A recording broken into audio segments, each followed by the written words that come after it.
Assalamu alaikum wa rahmatullahi wa barakatuh. Barakallahu fikum. I'd like to welcome you to this, the 51st B session on al-Qaadir, al-Qadeer, and al-Muqtadir. This is part 2, names 72 to 74. And as usual, we will greet our guests, students, visitors, followers, etc. Assalamu alaikum wa rahmatullahi wa barakatuh. And by name, Rashida Abdul Rashid. Wa alaikum salam. Barakallahu fikum. And I'd like to thank you all for committing to help create the course for this series so that greater numbers of people could benefit, inshallah. Nadira Tajuddin, Tajuddin from Melbourne, Australia. Wa alaikum salam. May Allah give us all success in this life and the next. Yasmin Ismail from South Africa. Wa alaikum salam. Zabiba Hartman from Greuthen, Germany. Wa alaikum salam. Neef Davidson from Ohio, USA. Wa alaikum salam. Suleiman Goa. Wa alaikum salam wa rahmatullahi wa barakatuh. From Kenya, Mombasa, Kenya. Barakallahu fikum. Asma. Wa alaikum salam. Iftu Ami. Wa alaikum salam. Abdul Wahid Ali. Wa alaikum salam wa rahmatullahi wa barakatuh wa maghfiratuh. Fatima Saadi. Wa alaikum salam from India.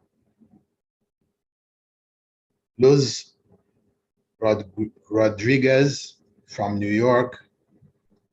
Wa alaikum salam. Tajuddin Mansoor. Wa alaikum salam. Naeem Hussain from Bangladesh. Wa alaikum salam. Barakallahu fikum. And closing this out from the Voice of Islam, love from New Zealand. Allah love you all for loving me for His sake. And Farah and Famara Sise from the Gambia. Wa alaikum salam. So with that, we'll shift to our main program. Barakallahu fikum.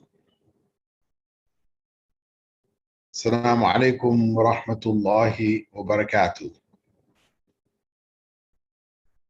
Alhamdulillahi Rabbil Alameen.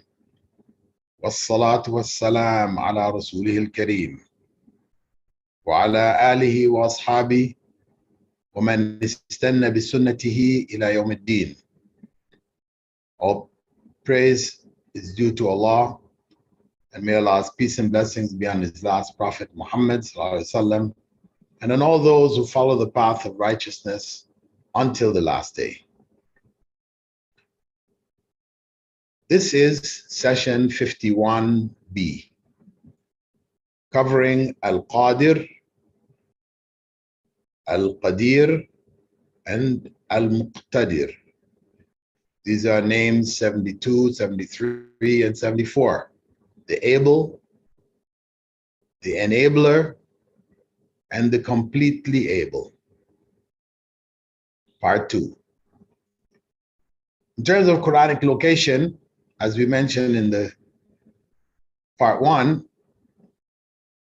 the divine name al-Qaadir is mentioned in 12 places in the Quran.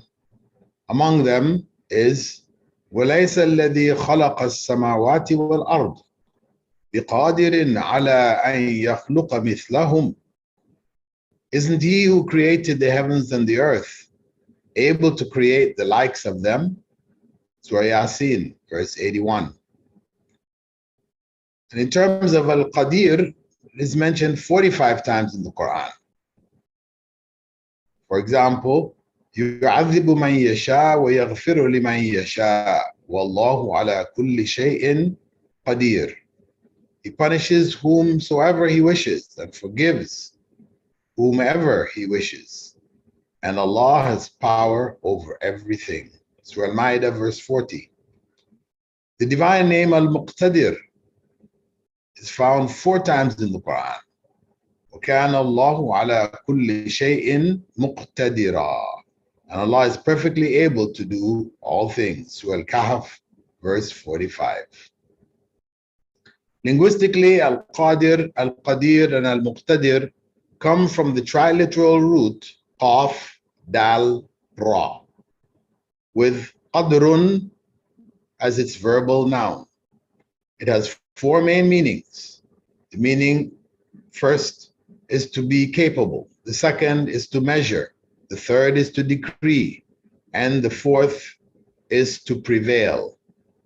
Derivatives of this root appear some 132 times in the Quran in 11 different forms. Actually, al-Muqtadir comes from a 5-letter root. Alif, yes, Alif, Qaf, Ta, Dal, Ra, with iqtidarun as its verbal noun.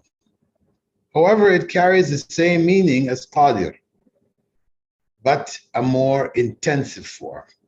The present participle Qadir, one who is able, and its intensive form Qadir on the fa'il pattern, has Muqtadir as even a more intensive form on the present participle pattern of Mufta'il. Relative to Allah, these 3 divine names, al-Qadir, al-Qadeer, and al-Muqtadir, all imply ability, power, and omnipotence. This means that Allah is able to do everything and anything, and He has power over all things, and His power encompasses all of creation. In terms of application, according to Ibn Battal's 4 principles, we have previously completed part 1 of session 51, in which we covered the linguistic aspects of the names in detail, and principle number 1 of the 4 principles for adopting and applying the beautiful names of Allah suggested by the 11th century Andalusian scholar Imam Ali ibn Khalaf ibn Battal, who died in the year 1057 of the Common Era, who was from Cordova. In part 2, we will cover the remaining 3 principles as outlined by Ibn Battal, Imam Ibn Battal, one of the first commentators on Sahih al-Bukhari. So moving on then to principle number 2, to confirm where unique and inapplicable. Omnipotence of the Imams and the Saints. The divine names al-Qadir, al-Qadeer, and al-Muqtadir imply that Allah is so totally powerful and omnipotent that only He alone has control over all aspects of creation. This implication is affirmed by rejecting all claims which give human beings total or partial power and control over creation.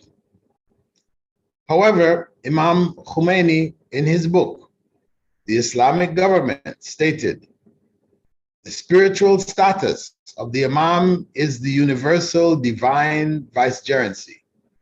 That is something mentioned by the Imams, peace be upon them. It is a vicegerency pertaining to the whole of creation, by virtue of which all the atoms in the universe humble themselves before the holders of authority. It is one of the essential beliefs of our Shi'i school that no one can attain the spiritual status of the Imams, not even the cherubim or the prophets. The universe is in the hands of the Imams. Al-Kulayni, the Shiite equivalent of Imam al-Bukhari, wrote a chapter in his book Usul al-Kafi entitled All the Earth is Owned by the Imam. In it, he narrates from Abu Basir and that Abu Abdullah, that is Imam Ja'far as-Sadiq, said, "Did you know this, that this world and the next world are owned by the Imam, who may place it anywhere he likes and grant it to anyone he chooses?" Professor Murtaza Mutahhari, a student of Imam Khomeini, expounded on this concept in his book Master and Mastership, in the title entitled The Wala of Control. He stated, according to the Shi'i belief, in every age there has been a perfect man having supernatural influence over the world and a sort of control on the hearts and the souls of men. And on this account, he is called Hujjah. Then he went on to describe the levels of wilayat of control, level by level, until he said, the fifth level is the highest stage. At this stage, even external nature becomes subject to the will of man and obeys him. The miracles wrought by the prophets and saints come under this category. A miracle is wrought by a prophet or a saint because he is granted a sort of special power. He can do with the universe what he likes. A'udhu billah. But only with the permission and consent of Allah. He can convert a rod into a serpent. He can cure those who are born blind. And he can even bring the dead person back to life. This extraordinary power he gets by treading the path of proximity to Allah and getting closer to the center of existence. And it is nothing else than the wilayat of control. Some people are under the impression that a miracle is effected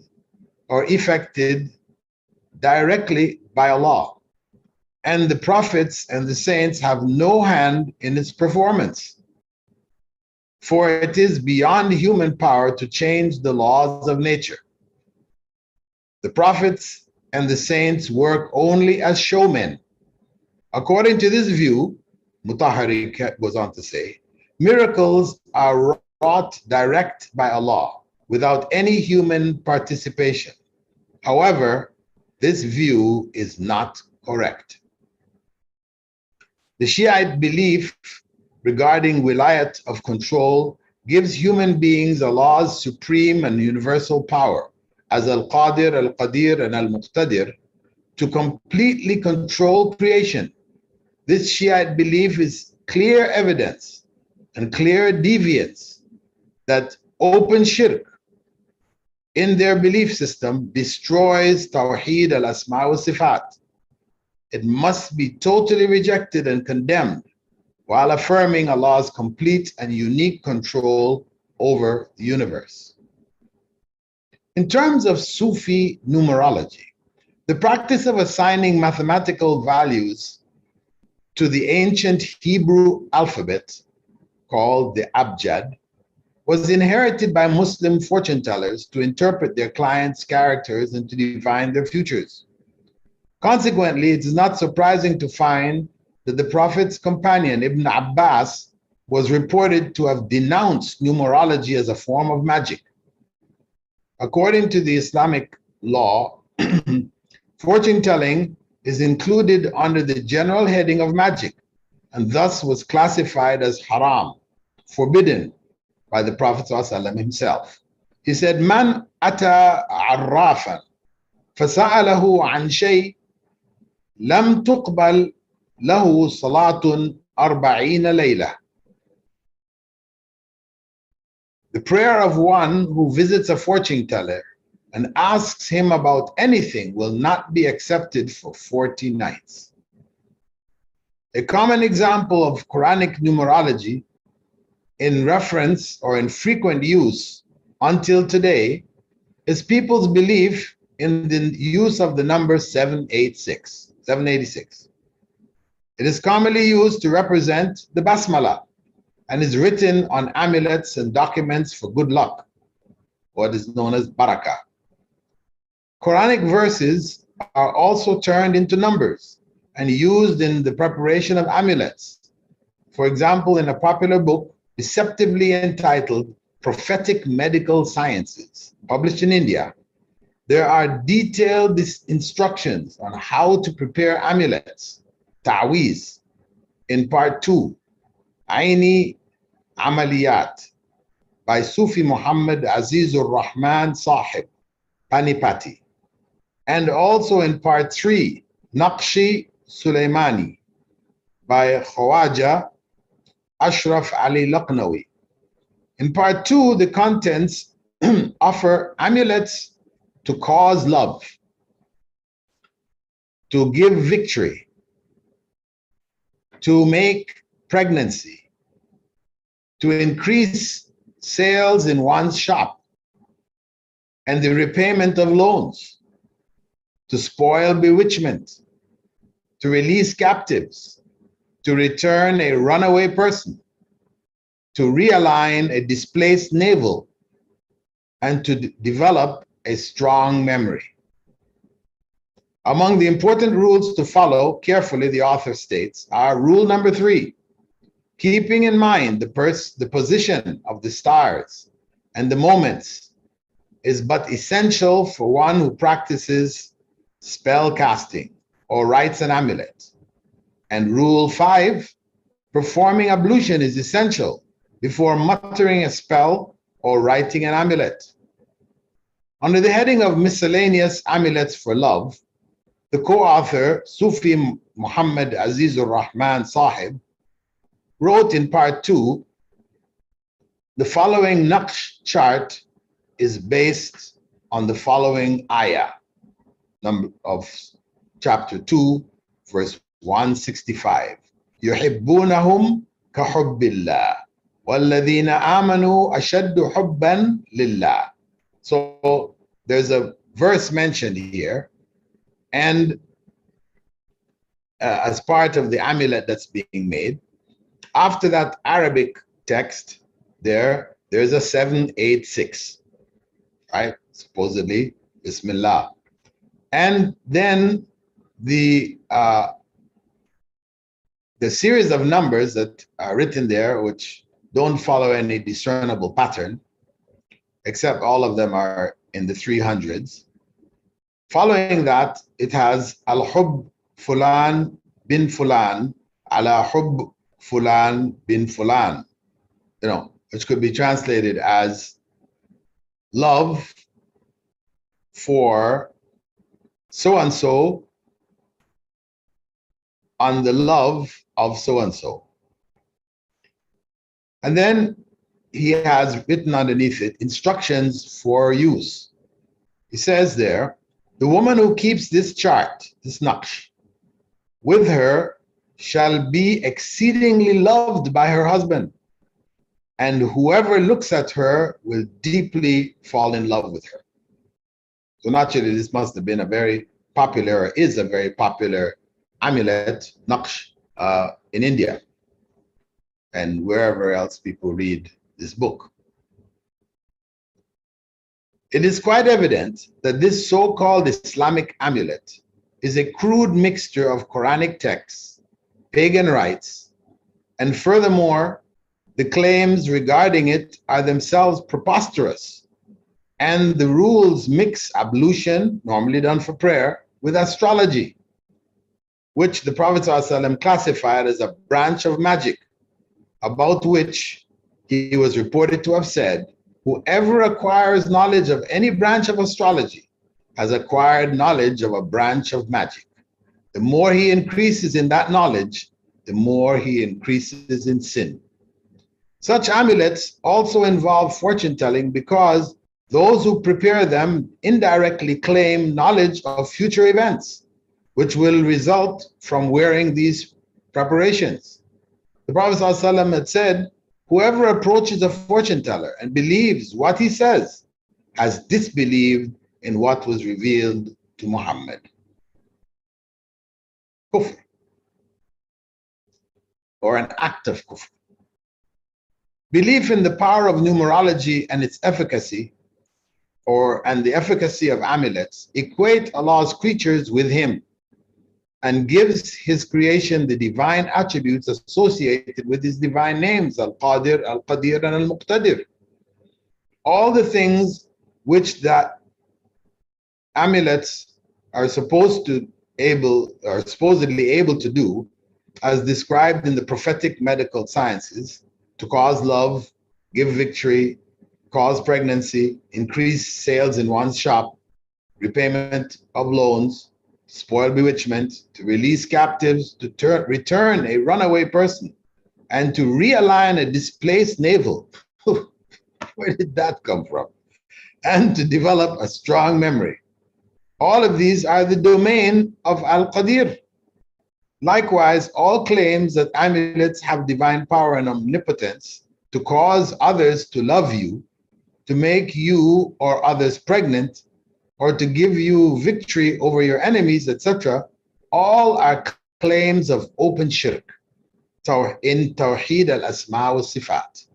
That is the unique unity of Allah's names and attributes. So it is a requirement that we reject roundly, soundly, reject all such claims. All books of this nature should be burnt. Our families should be warned against them. These are books of misguidance and shirk. May Allah protect us from its evil.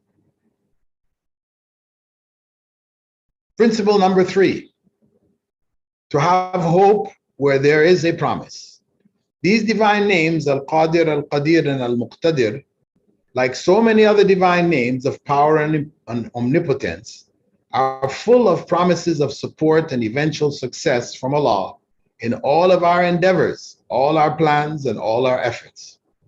Regardless of how difficult and complicated our situations may seem, Allah al-Qaadir is able and always able to change our circumstances if we make strategic efforts to change ourselves. As Allah already said, إِنَّ اللَّهَ لَا يُغَيِّرُ مَا بِقَوْمٍ حَتَّى يُغَيِّرُوا مَا بِأَنفُسِهِمْ. Indeed, Allah does not change the condition of a people until they change what is in themselves. We only have to make sure that our goals are Islamically sound, our strategies to achieve them likewise, and that they be blessed and not tainted and corrupted by un-Islamic methods and means, as the means determine the ends.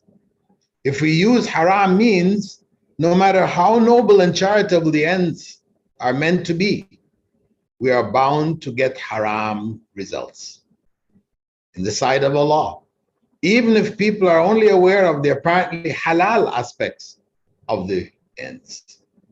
This is enshrined in the Prophet ﷺ's foundational statement, إِنَّمَا الْأَعْمَالُ بِالنِّيَّاتِ وَإِنَّمَا لِكُلِّ امْرِئٍ مَا نَوَى. Deeds are judged by their intentions, and everyone will get what they intend. The means determine the ends. The ends do not justify the means. Jabir ibn Abdullah quoted Allah's Messenger ﷺ as saying in the year of the bloodless conquest of Mecca, while he was still in Mecca, prior to returning to Medina, Allah and His Messenger have forbidden the sale of wine, carcasses, swine, and idols. Someone asked, O Messenger of Allah, you know that the fat of carcasses is used for coating, that is waterproofing our boats, and varnishing hides, and people also use its oil for our lamps. He responded saying, no, do not use it. It is forbidden. Allah's Messenger went on to say, Sallallahu Alaihi Wasallam, may Allah, the exalted and majestic, make war against the Jews. When He forbade them from using the fat of carcasses, they melted it down into oil, then sold it and made use of the money.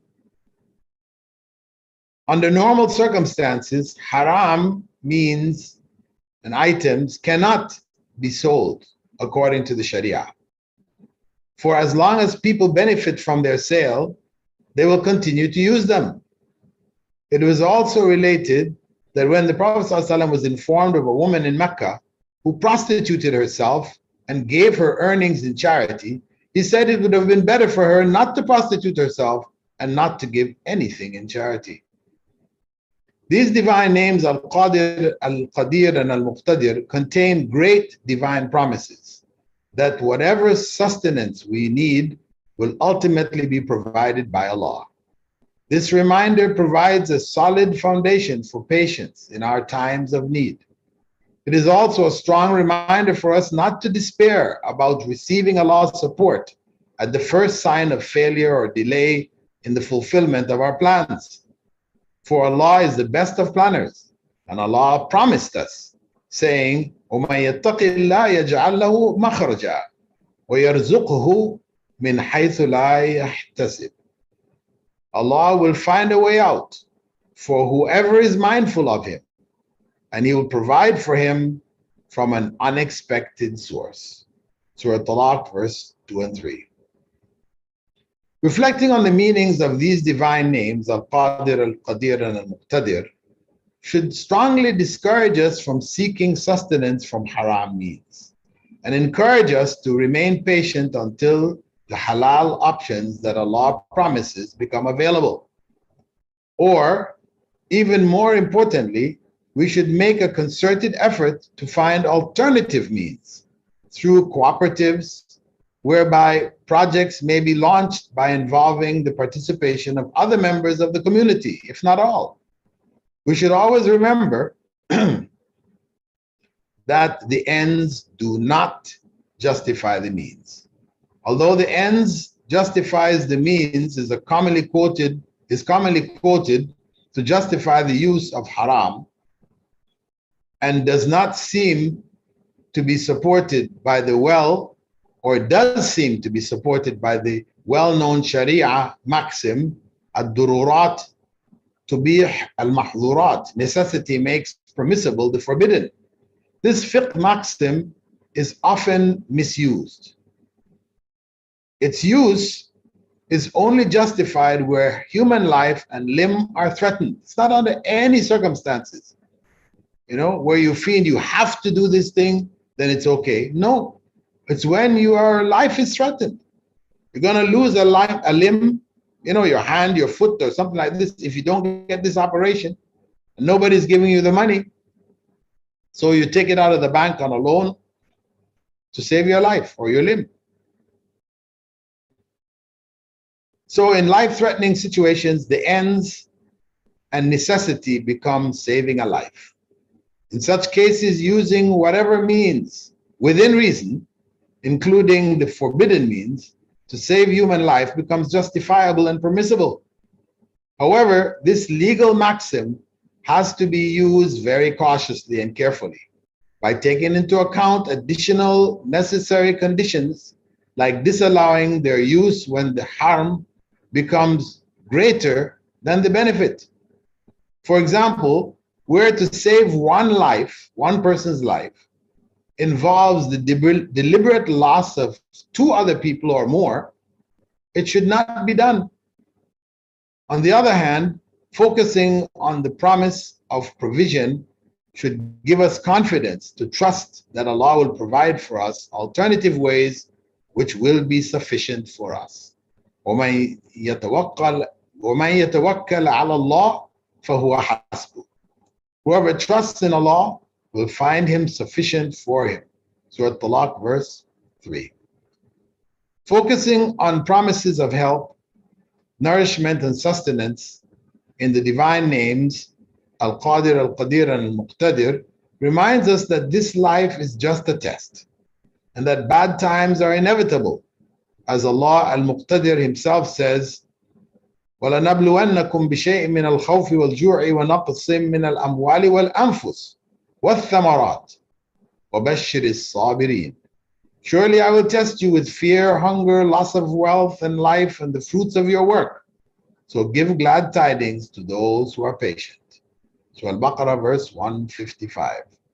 In times of trial, which are seemingly beyond our abilities to handle, we should pray as Allah taught us to pray patiently for a lighter trial than what has been given to those who came before us. So Al-Baqarah 286, Allah says for us to pray, رَبَّنَا وَلَا تَحْمِلْ عَلَيْنَا إِسْرًا كَمَا حَمَلْتَهُ عَلَى الَّذِينَ مِنْ قَبْلِنَا.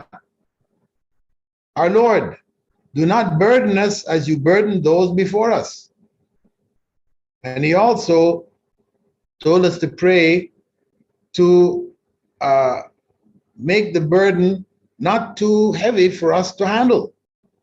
رَبَّنَا وَلَا تَحْمِلْ عَلَيْنَا وَرَبَّنَا وَلَا تُحَمِّلْنَا مَا لَا طَاقَةَ لَنَا بِهِ. Our Lord, do not burden us with more than we have strength to bear.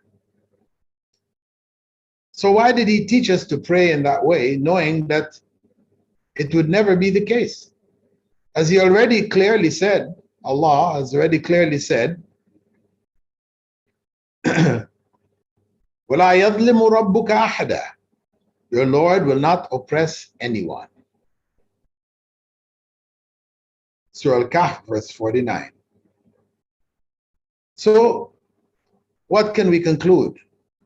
We can conclude that because human nature is such that whenever we are tested, we immediately feel the test is too much to bear, regardless of the reality of our circumstances. So this dua becomes a release valve for al-Qadeer, protecting us from venting our anger at Allah. Instead, we can vent our wounded feelings in a humble way, instead of an indignant and haughty way, which leads us, or leads many of us, if not most, to question Allah's divine wisdom with questions like, why? Why am I being tested? I don't deserve this. Why me? And why not someone else? Instead, we just beg Allah to give us the strength to handle the burden, or give us more strength to handle it, and remain respectful and humble before the Almighty, who is able to change all situations if He wishes. Real hope is the natural product of complete trust in someone or something. Full trust, on the other hand, must itself be based on a strong belief that not only is the object of trust capable of doing what is hoped for, but that he, she, or it is willing to do it. There is no doubt that Allah al-Qadeer, al-Qaadir, the omnipotent, is able to do all things. It only remains for us to do what it takes to deserve His support. For example, we should find comfort and hope in the promise of al-Qadeer to help those who support His cause. وَلَيَنْصُرَنَّ اللَّهُ مَنْ يَنْصُرْهُ. Allah will certainly aid those who aid His cause. Surah Al-Hajj, verse 40. Having understood that principle, we should then strive our utmost to know, live, and propagate Islam in whatever circumstances we find ourselves in. Like Prophet Yusuf in the prison, giving da'wah to his cellmates, leading to his release and elevation to a position of authority and respect. We should also stay close to the firmly upright people. To be deserving of Allah's support, we have to aid Allah by supporting Islam and striving to become better Muslims. One of the best ways to do that is to surround ourselves with people who are firm in their practice of Islam. Perhaps some of their families, or perhaps some of their firmness will rub off on us. We should seek the advice of the upright and become someone who inspires others to stay firm also. The influence of friends cannot be overemphasized. There is no doubt that if we are striving to be firm in our faith, as Allah instructed, فاستقم كما أمرت ومن تاب معك ولا تطغوا إنه بما تعملون بصير. فاستقم كما أمرت ومن تاب معك ولا تطغوا إنه بما تعملون بصير.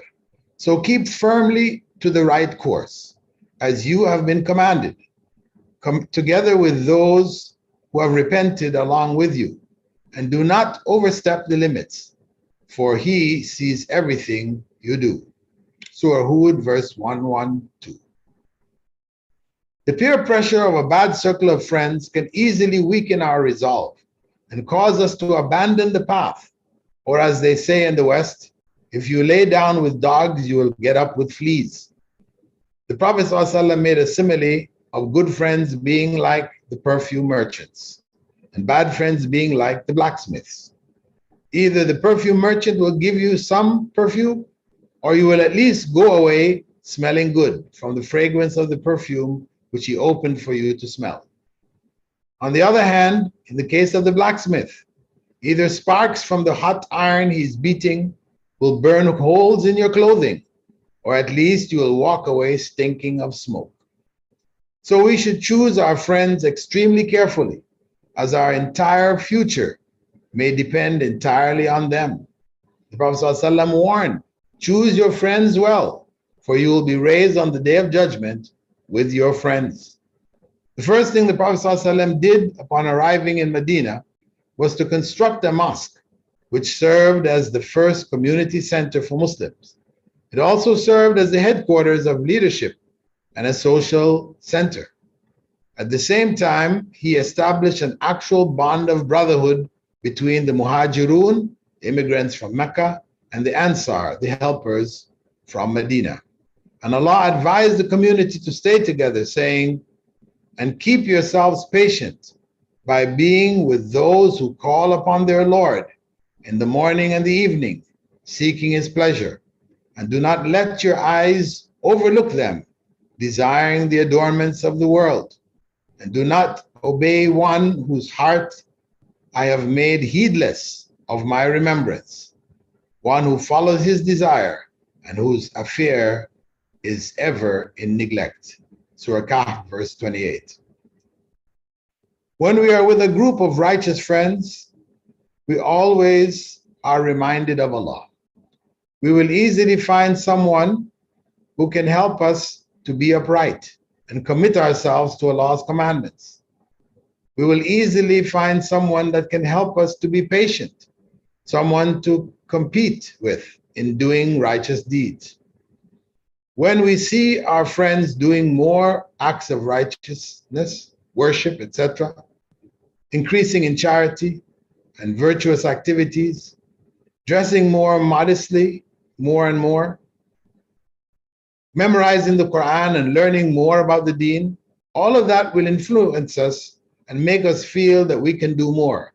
And this will open more doors of goodness for us. But if our friends are not practicing, we will feel quite accomplished by doing the mere minimum requirements. We will only compare ourselves with them and think, at least I pray, at least I fast Ramadan, at least I don't commit any major sins. Little do we realize that in time we will start compromising even the bare minimum that we are doing. This is why Allah showed us the end result of those who had bad companions and what they will regretfully say on the day of judgment. On the day, the wrongdoer will bite on his hands in regret, saying, oh, I wish I had taken the way of the messenger. Oh, woe to me. I wish I had not taken so-and-so as a friend. He led me astray from the remembrance after it had come to me. Surah Furqan, verses 27 and 29. Consequently, we should exert all our efforts to avoid bad company and prevent our children from being in bad company, because it is a major injustice to them to be heedless in this matter. praying dua istikhara, the prayer for seeking good, regularly.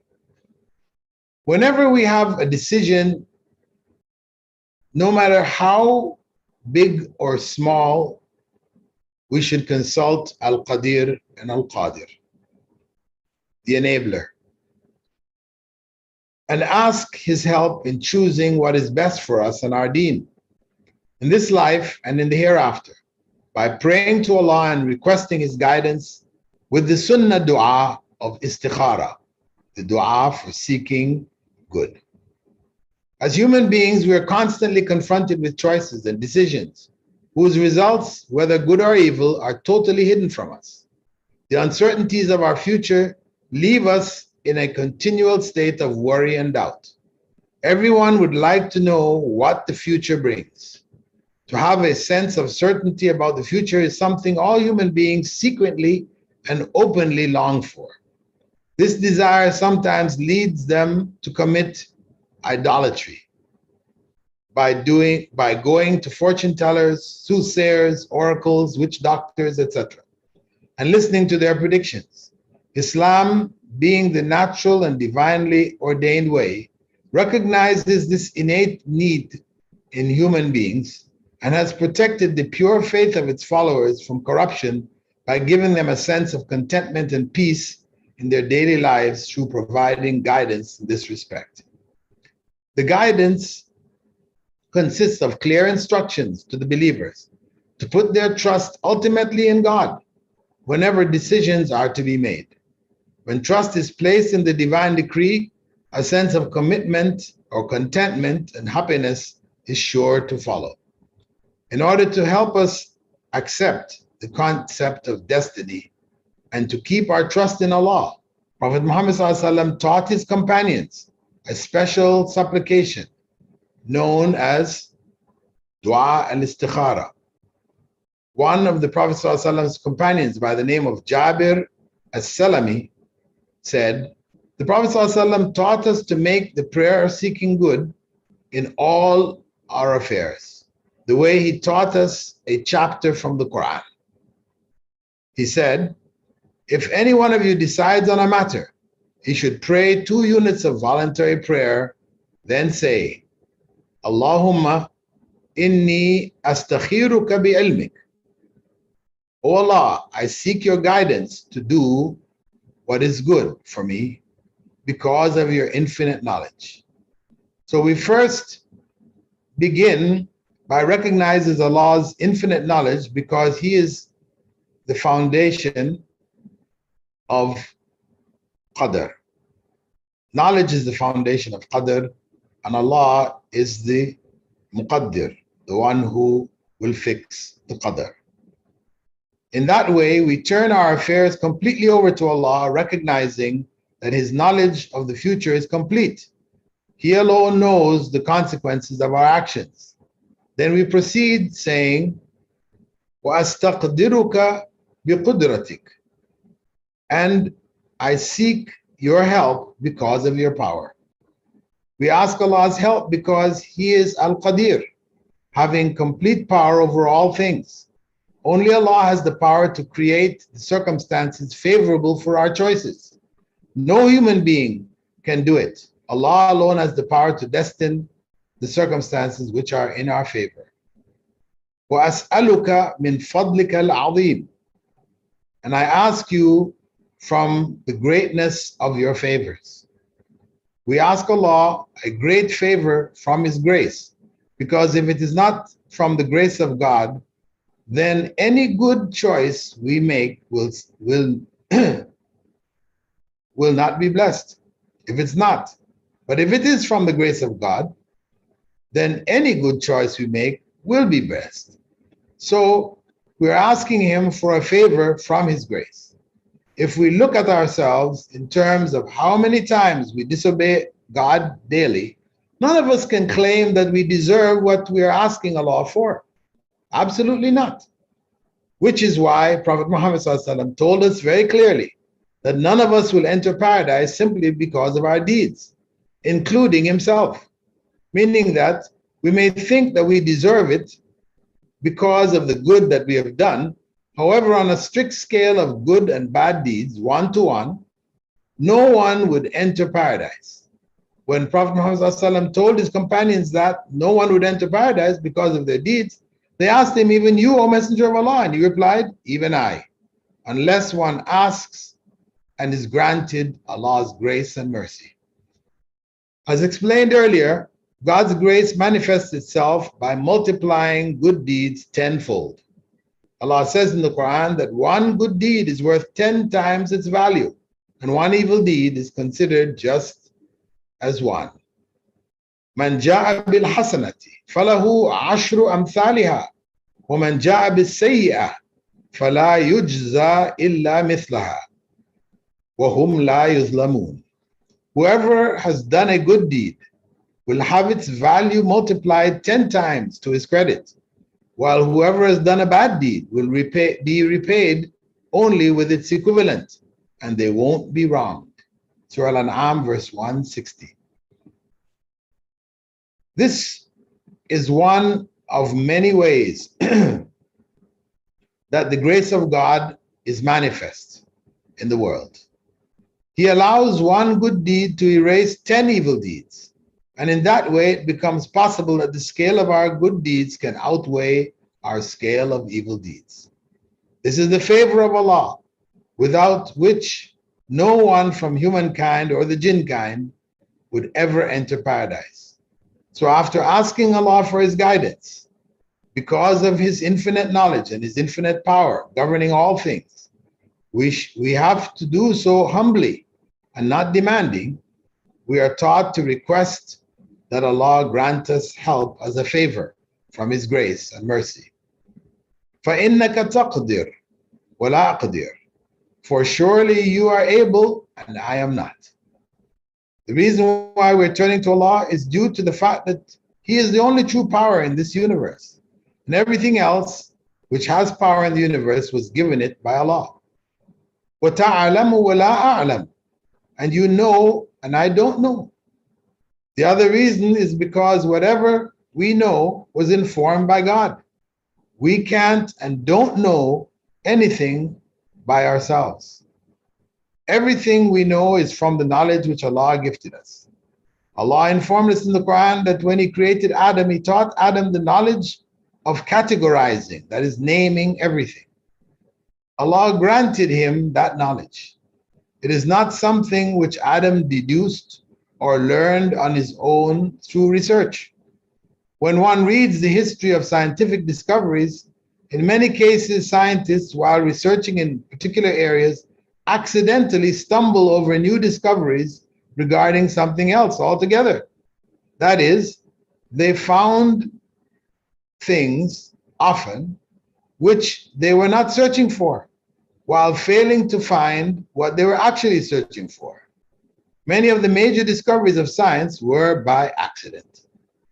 The classical example is that of Madame Curie, who died in 1934, who discovered the X-rays of radium, which is so critical today. The use of X-rays is such a standard procedure in all branches of medicine that it's unthinkable of hospitals today doing without it. How did she discover it? Was she searching for X-rays to see under the human skin without having to cut it open? No. Instead, she had some exposed photographic film in her lab, along with some exposed radium. And she accidentally put her hand between the two, while reaching for something else. And to her great surprise, the bones of her hand appeared on the exposed film. Or the proverbial story of Sir Isaac Newton, sitting under the apple tree and an apple falling on his head, causing him to think about the idea of gravitation. So it said. Imagine the major principles of physics, how major principles of physics came out of an apple falling on his head. Today, the origin of the internet, which we can't live without, was also discovered by accident during research to find the Higgs boson particle, known as the God particle, the most basic building block of the universe. All of the knowledge which we have and the jinn have is from God. So in our prayers, we humble ourselves by recognizing that we don't know what is best for us ultimately. Allah knows and we just don't know. وَأَنْتَ عَلَّامُ الْغُيُوبِ, and you alone know the unseen. This is another of Allah's unique attributes. He alone knows the knowledge of the unseen. No one else knows or has the knowledge of what is in the womb of a mother in the beginning, what is in our nature, in our future, the ancient unrecorded past. All of it is known only to Allah. His knowledge is not in any way limited or restricted. So having humbled ourselves first by recognizing that guidance is from Allah alone, we're asking Him for guidance based on His infinite knowledge and power. We then mention what we have decided to do. Not two options asking Him to choose one for us. We simply ask about what we have chosen. Allahumma in kunta ta'lam anna hadha al-amr khayrun li fi dini wa ma'ashi wa aqibati amri. O Allah, if you know that this affair is good for my religion, my livelihood, and the aftermath of my affairs. When we ask Allah about our choice, we first ask about what is most important. We ask whether it is good for our religion, not for our business, family, children, etc. The prayer might be for the purpose of a business deal, but we should always ask Allah first if it is good for us in our religion, because it may be good for our business, but bad for our religion.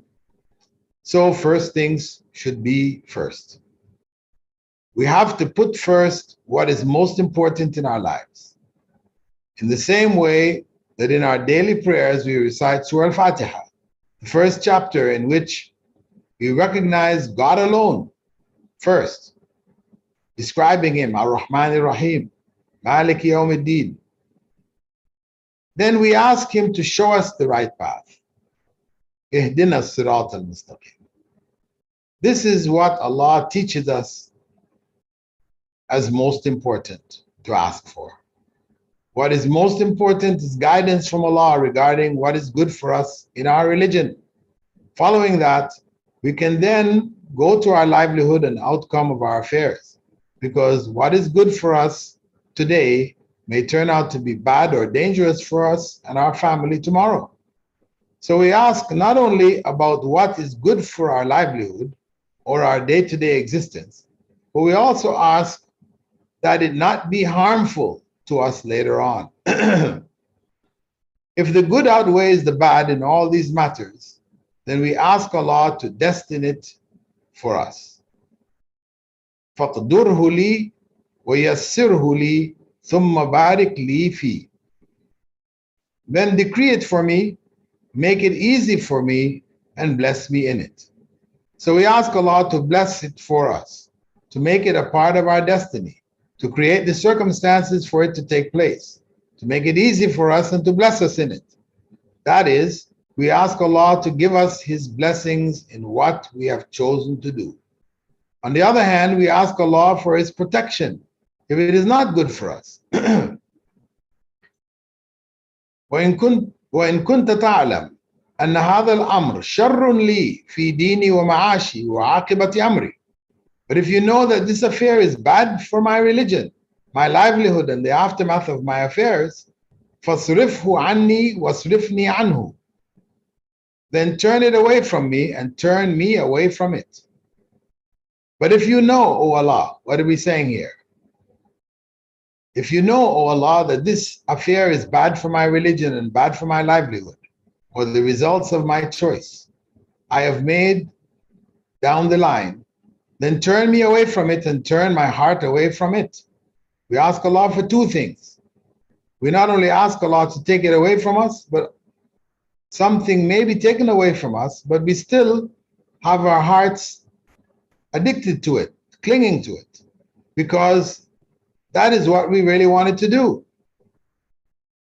But if it was taken away from us, our hearts would still be attached to it. So we will still regret, feeling sad.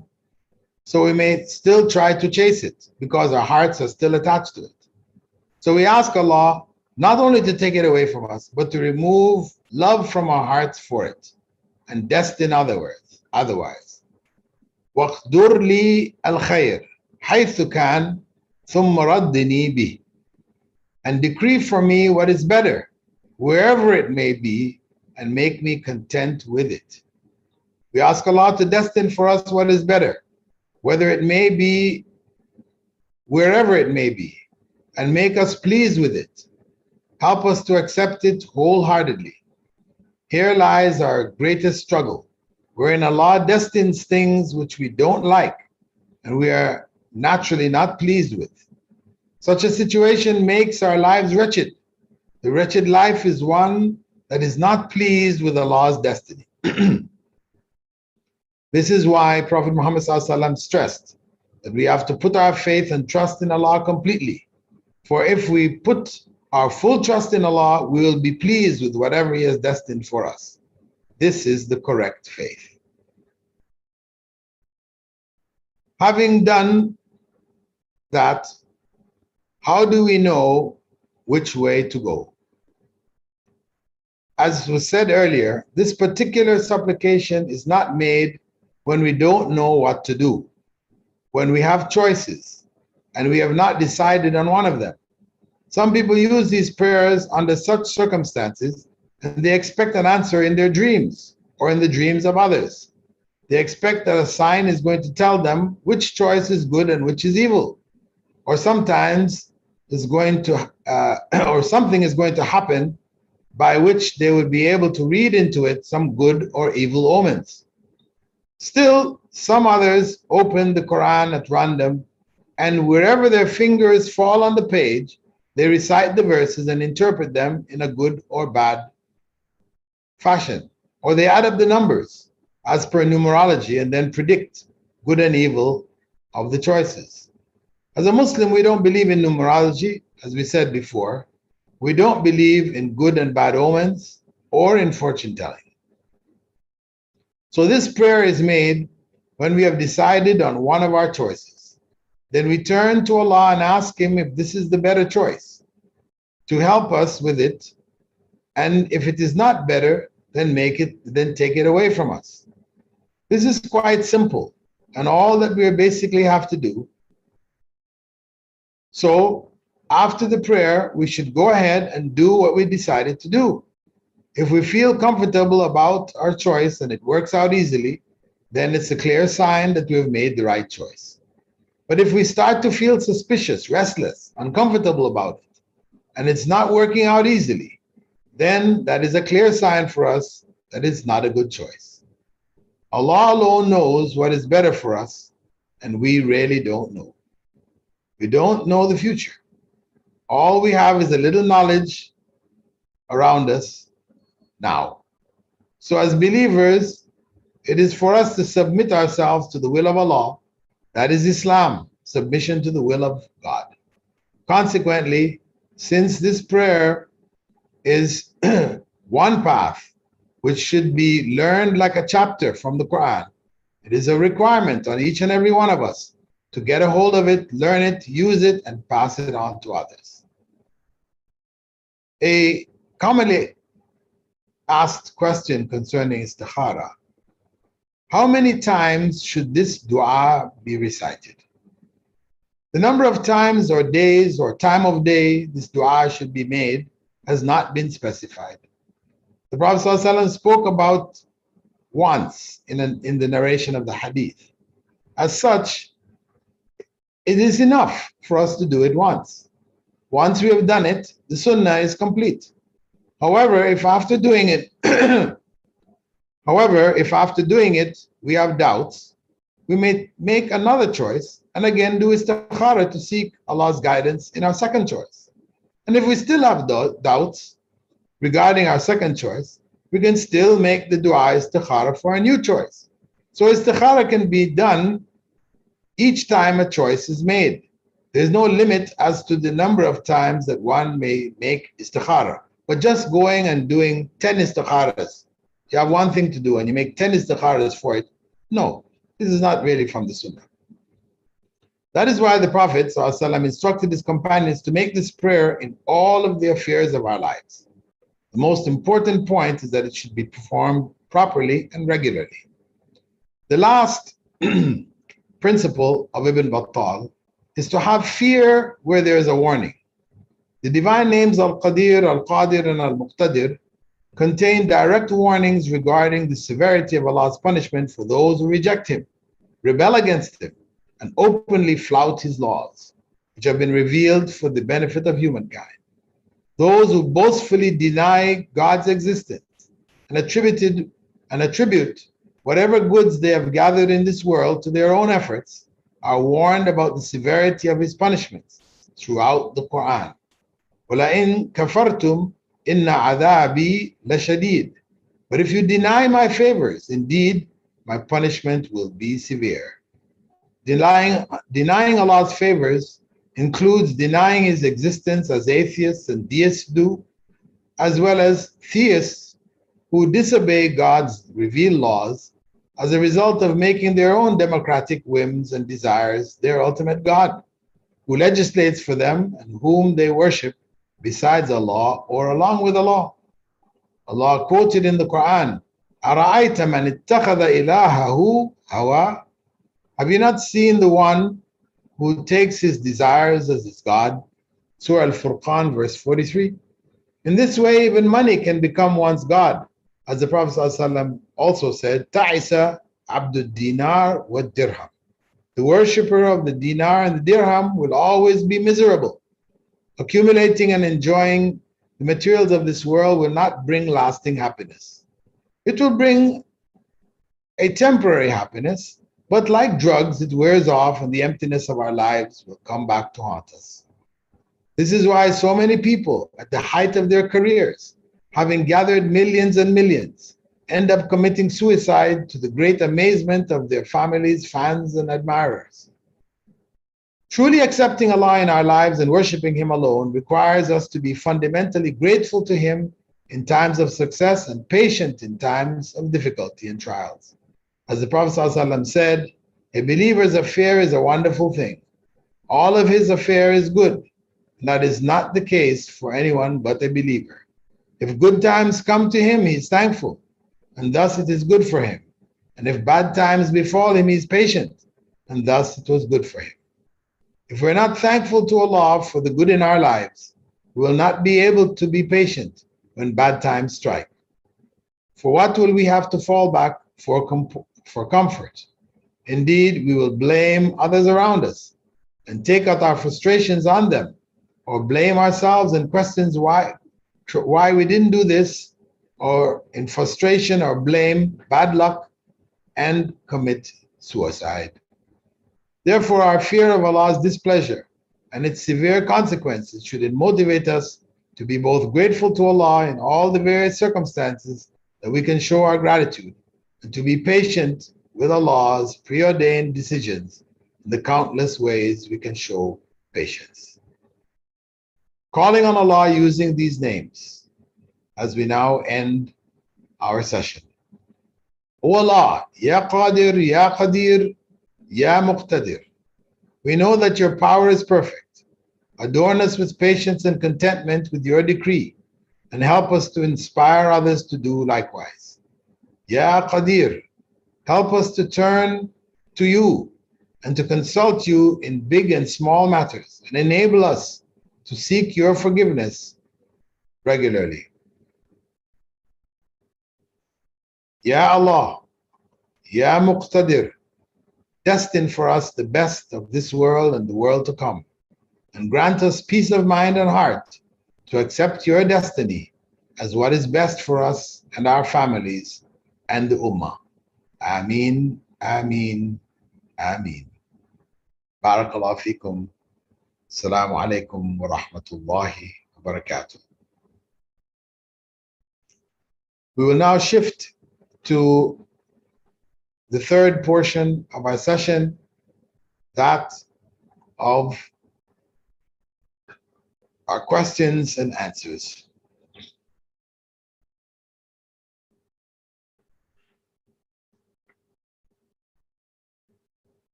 Question from our our Instagram students.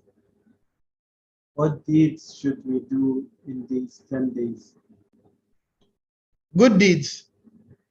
This is a period when the good deeds have the greatest value. So whatever you consider to be a good deed, you can do it. Sadaf Ali asks, how can we refute a person who says that Islam allows marital rape? Well, it depends on what you mean by refute. There is no marital rape in Islam. So by saying that, those who attack Islam will say Islam allows marital rape. Because if it doesn't recognize it, it means that if it happens, it's not punishable. So what is the position of Islam? Well, the bottom line is that if a marriage is based on the man providing for the woman, and what she is required to do is to obey him, so much so that Prophet ﷺ said if the wife is working at the stove and her husband calls her, she should leave what she's doing and come to him. Then where is there room for marital rape? I mean, if the wife is not accepting, right, this arrangement, she's rebelling, then the question is, should the man force himself on her? Advice-wise, we say no, he shouldn't. If it's reached this point, really, it's time to divorce. Let her go her way and you go your way. But if he did force himself without harming her, now it's one thing now if he's saying he's forcing, he's going to be hitting her, beating her, everything else, and then has sexual relations with her, of course, that's evil. That's sinful. And he will be charged for that kind of harm. But if there's no such harm, it's just he insists and forces her, mentally, etc., to give in to him, then that's permissible. And he prefers to save his family, his marriage, rather than divorce her. But the point we can mention to them is that marital rape only became a crime in the 90s. So all the years before it wasn't a crime. So how did it become a crime? Originally crimes were what were identified in the Holy Book, right? The Holy Bible for Christians. It's all listed there. But because they took the Holy Bible, threw it out, the Parliament made their decisions without any Holy Bible, then you end up in this state. But it still took, when they threw it out back in the 30s and 40s, it still took how long for them to reach the point of declaring a man forcing himself on his wife to be a crime? All the way up till the 90s. So it's obvious that this is according to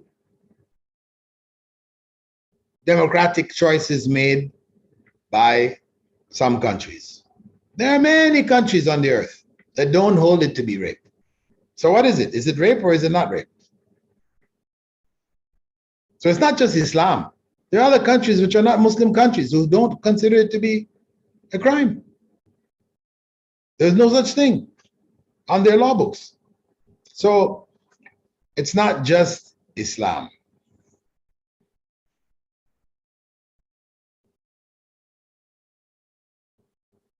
Fahad Sheikh, we got numerous reports about numerous karamat which happened in the lives of the Sahaba. Can it still happen today? And is it all right to ask Allah for karama?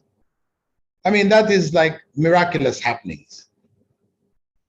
There are reports, not like beasts coming out of the earth and, the sun setting in the west or nothing of that nature.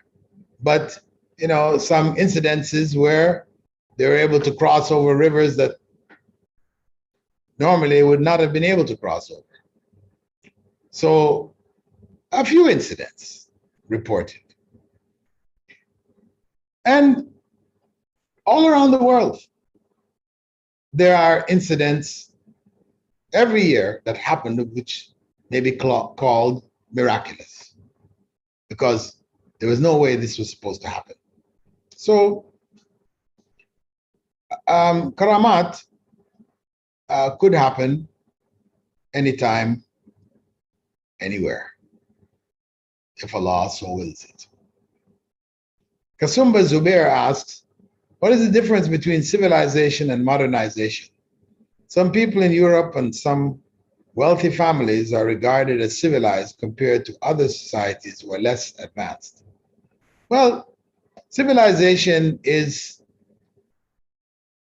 the organization of a society to make it civil, that people are not killing each other.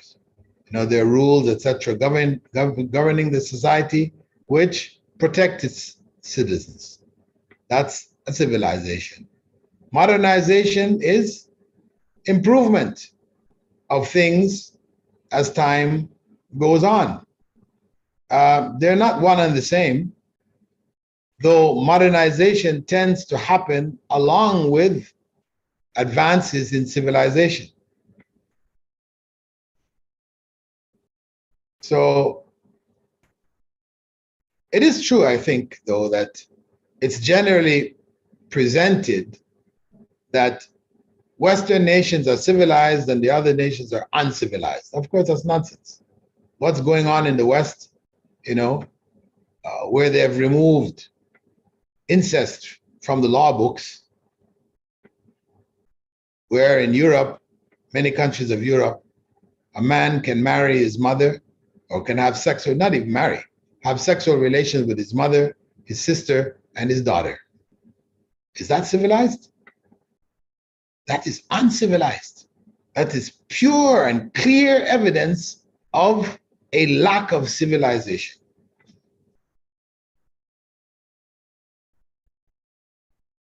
Iman asks, is there a concept of taxation in Islam?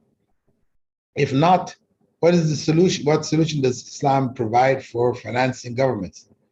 No, the element of taxation can be set by the head of state, the ruler, where there is a need. Where there is a need for additional income over and above what is collected in the Baytul Mal, or concessions which are given to companies to work, in the seas, working on the land, digging under the ground, taking out minerals and things like this, requiring some element of taxation on it, or we can call it paying zakah on it. That is permissible for the governments to utilize to find additional sources of income for its own operation.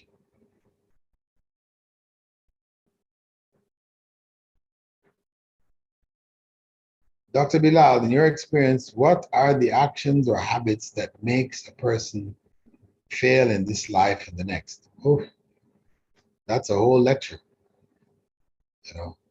As much as I'd like to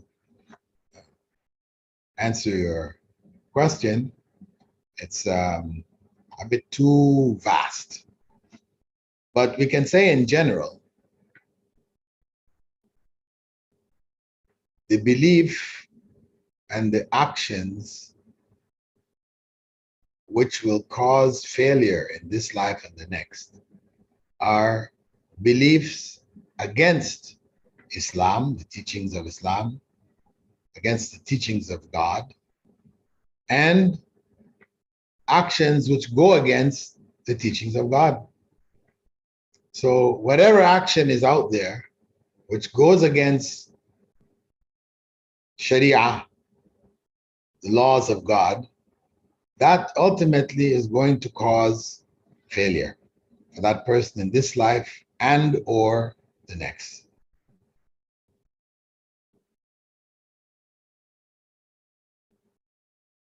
Question from Nasiha videos. How should one recite Surah Al-Fatiha in the third and fourth units of prayer in congregation when the Imam does not give enough time and goes into ruku' quickly? Can we quickly recite? Better you go into ruku' when the Imam goes into ruku'. As the Prophet ﷺ said, the Imam was set to be followed. So if he says Allahu Akbar, then all of you should say Allahu Akbar. If he goes into ruku', then all of you should go into ruku'. You're not allowed to stay back to say, I'm going to finish off my Fatiha or whatever. No, you follow the Imam. When he says Sami Allahu liman hamida, you're supposed to say Rabbana lakal hamd. You're supposed to say, but most people don't. Or many people don't. They say we're saying it in our head. But that's not what the Prophet ﷺ said. When he said, إِذَا كَبَّرَ الْإِمَامْ فَكَبِّرُوا, if the Imam says Allahu Akbar, and he said, you all should say Allahu Akbar, that's in your head? The text doesn't imply that at all. This is just become common practices in some parts of the world. So I advise you to revive the Sunnah and say Allahu Akbar when the Imam says Allahu Akbar. But you don't have to compete with the Imam. The Imam says Allahu Akbar. So you don't have to say Allahu Akbar before you know. You don't have to go all the way there. You just say Allahu Akbar audibly. You can hear it. Tajuddin Mansoor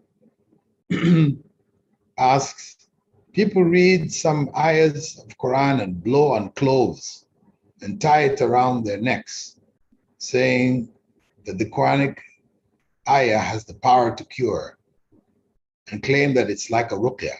Nonsense. It's total nonsense.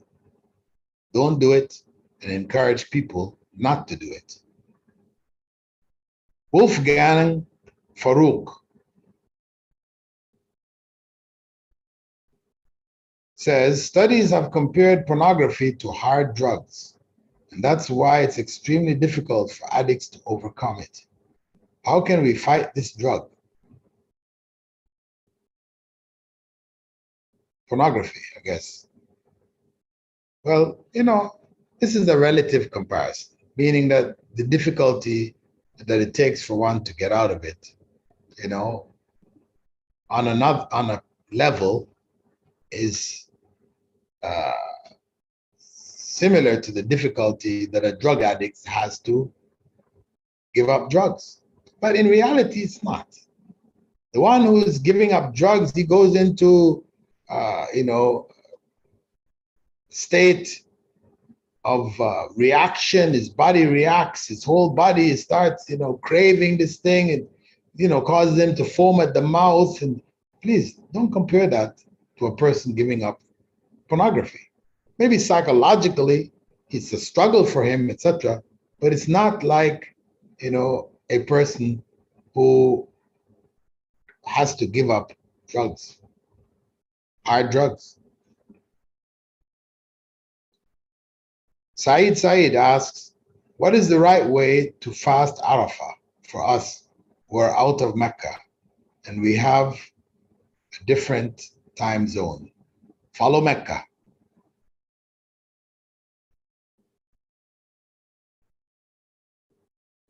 Question number 10. What is the cure for excessive waswasa?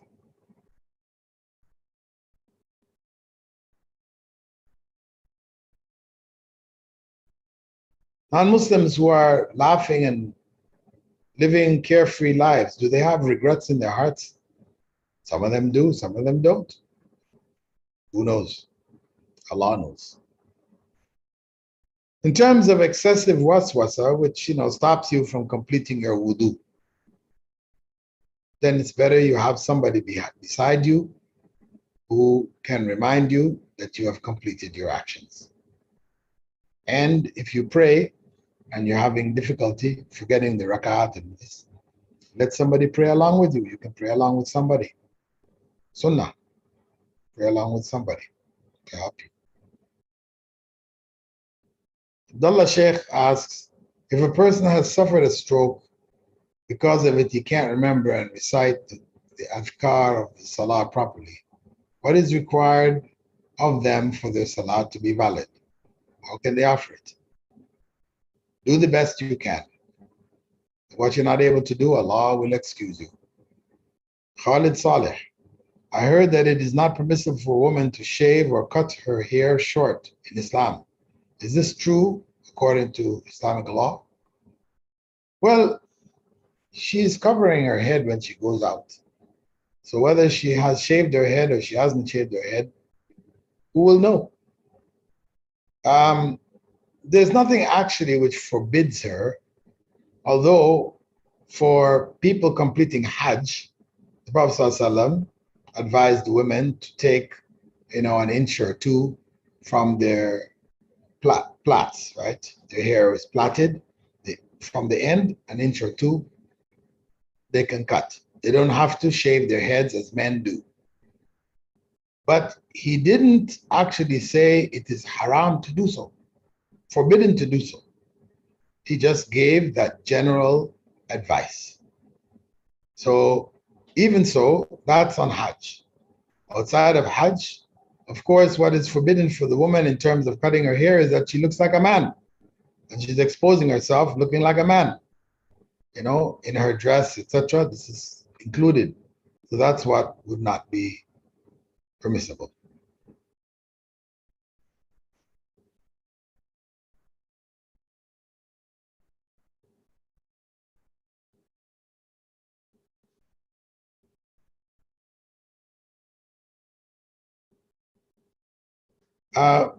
Question here is, what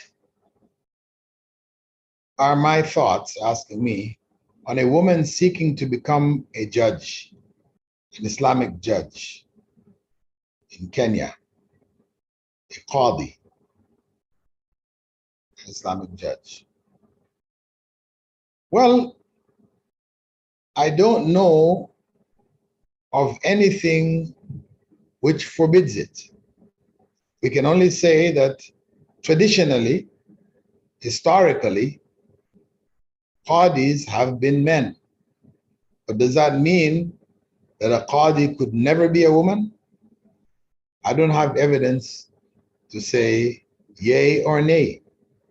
So if there's no clear evidence where the Qadi has to be a man and forbidden for women, then the conclusion would be that it is permissible for a woman to seek to be an Islamic judge. Okay, that ends our session. Barakallahu fikum. I'd like to thank again those who have volunteered to help us prepare this series as a course which people can take and be given a form of ijaza or certificate for having completed the course with me. That's the plan. Barakallahu fikum. Assalamu alaikum wa rahmatullahi wa barakatuh. Fi amanillah.